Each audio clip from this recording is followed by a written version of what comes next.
దక్షిణ భారతదేశంలోని తమిళనాడులోని శ్రీ విల్లిపుత్తూర్ అనే పవిత్ర క్షేత్రంలో క్రీస్తు శకం 8వ శతాబ్దంలో ఒక అద్భుతమైన కథ జరిగింది. ఈ కథ భక్తి, ప్రేమ మరియు దైవ సాన్నిధ్యానికి నిదర్శనం.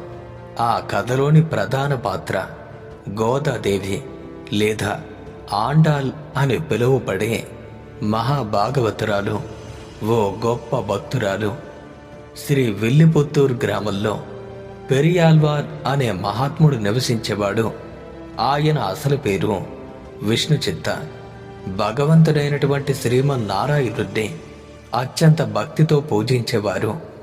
ప్రతిరోజు తాజా పుష్పాలు తెచ్చి శ్రీ వటపత్ర సాయికి అర్పించేవారు.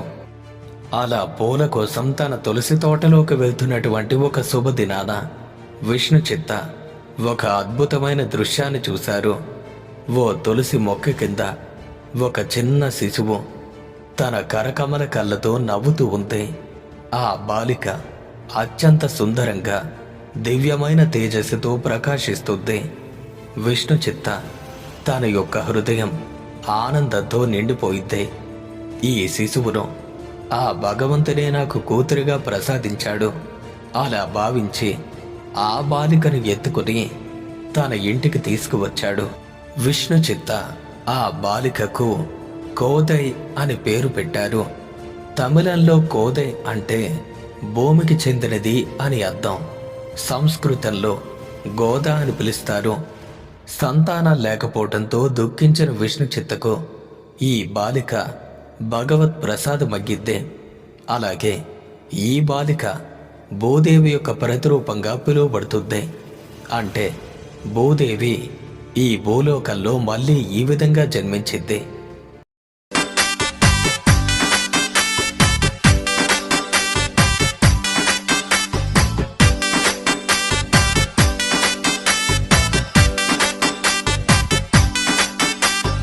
గోదాదేవి వచ్చెనమ్మా, మన ఆండాళ్ళు వచ్చెనమ్మా.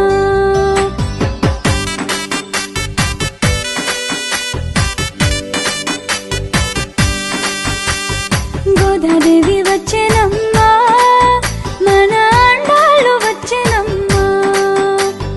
గోదాదేవి వచ్చెనమ్మా, మన ఆండాళ్ళు వచ్చెనమ్మా. మన ఆండాళ్ళు వచ్చెనమ్మా. ఇక గోద తన తండ్రి ఆలయానికి తీసుకువెళ్లే పుష్పాలతో ఆడుకుంటూ పెరిగింది. ఆమె చిన్నప్పటి నుండే శ్రీరంగనాథుని మీద అపారమైన ప్రేమను చూపించేది. విష్ణుచిత్త ప్రతిరోజు రామాయణం, భాగవతం వంటి పురాణ కథలు చెప్పేవారు. ఆ కథలు విన్న గోదాకు శ్రీకృష్ణుడి పట్ల, విష్ణువు పట్ల అపారమైన ప్రేమభావం కలిగింది. ఆమె తండ్రి దేవుడికి అర్పించే పూలమాలల్లో రహస్యంగా తానే ధరించి అద్దం ముందు నిలబడి, నేను రంగనాథుడి భార్యను, ఆయన నన్ను పెళ్లి చేసుకుంటారు అని భావించేది. తరువాత ఆ మాలల్ని తిరిగి మళ్ళీ బుట్టలో పెట్టేది. ఇక ఒకరోజు విష్ణుచిత్త యథావిధిగా పూలమాల దేవుడికి అర్పించారు. కాని ఆ రాత్రి శ్రీ వటపత్ర సాగి విష్ణుచిత్త కలలో ప్రత్యక్షమయ్యారు. విష్ణుచిత్త, నీవు ఇవాళ అర్పించిన మాలలో ఏదో విశేషం ఉంది. అది నీ కూతురు ధరించిన మాల. ఆ మాల ధరించిన పుష్పాలకు ఆమె భక్తి మరియు ప్రేమ వాసన ఆ రెండూ కలిశాయి. అలాంటి మాలలే నాకు ఇష్టం. ఇక నుండి గోదా ధరించిన మాలలే నాకు అర్పించు అని చెప్పారు. ఆ విధంగా గోద మాల ధరించిన రహస్యం బయటపడింది.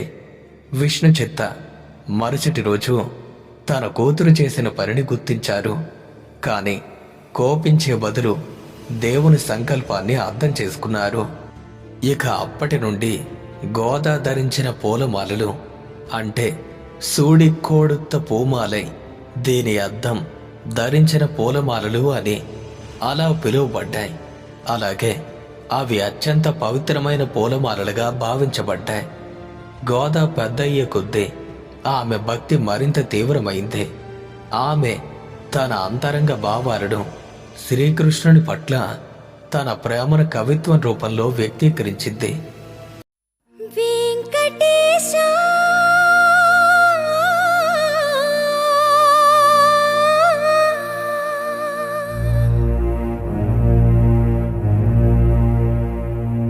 శ్రీనివాస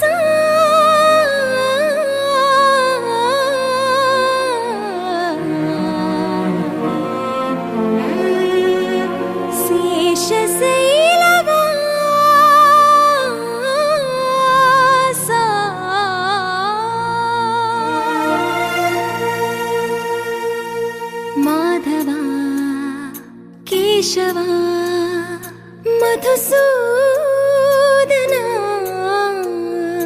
మాధవ కేశవ మధుసూదన నందనందన నరహరి నారాయణ పరమాత్మ పరంధామ పరమానంద అచ్యుత అనంత గోవింద అచ్యుత అనంత గోవింద వేయి నామాల వాడ వెంకటేశుడా మూడు నామాల ముద్దు శ్రీనివాసుడా వేయి నామాల వాడ వెంకటేశుడా మూడు నామాల ముద్దు శ్రీనివాసుడా కోటి కోటి దండాలయ్య కోనేటి రాయడా కోటి కోటి దండాలయ్య కోనేటి రాయడా కోరుకున్న వారి కొంగు బంగారు దేవుడా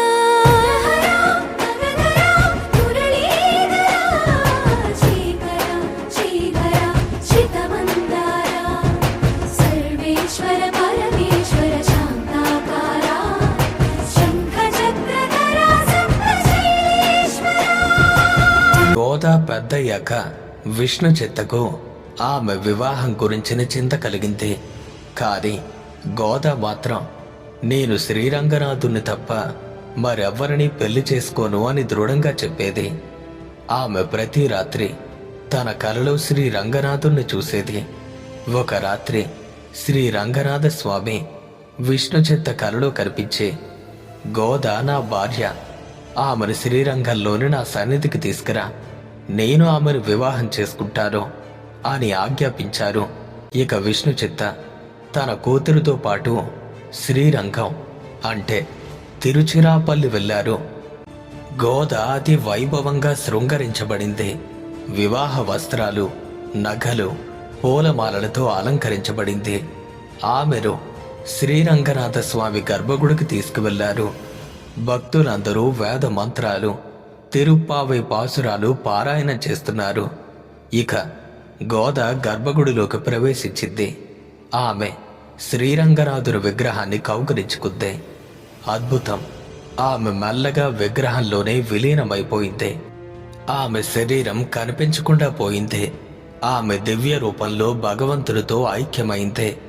బయట ఉన్న భక్తులందరికీ విష్ణు చిత్తకు ఈ దృశ్యం కనిపించింది. వారందరూ గోదాం వైకుంఠం, గోదాం వైకుంఠం అంటే గోదా వైకుంఠానికి వెళ్ళిపోయింది అని కేకలు వేశారు. ఇది దుఃఖపూరితమైన క్షణం కాదు, ఆనందం మరియు దైవ సాన్నిధ్యానికి ఒక ప్రత్యేకమైన సాక్ష్యం.